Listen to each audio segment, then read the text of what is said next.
IFT Hair Science. the best hairline artist. मेरा नाम दिनेश कुमार शर्मा है और मैं जयपुर से बिलोंग करता हूँ और मैं ये ट्रांसप्लांट का लगवाना चाहता हूँ। मैंने यहाँ पर पूछताछ करी है अच्छी तरह से और मेरे को बिल्कुल एकदम अच्छा लग रहा है कि हम यहाँ सही तरीके से आए हैं। और मैं यहाँ से पहले डॉक्टरों से राय भी ली है मैंने और उन्होंने मेरे को समझाया भी है।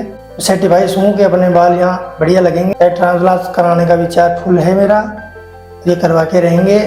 मैं IFT टेक्निक से ट्रांसप्लांट करवा रहा हूँ और जो भी आपके सामने वो रिजल्ट आएगा वो आपके सामने मैं प्रस्ताव कर दूँगा।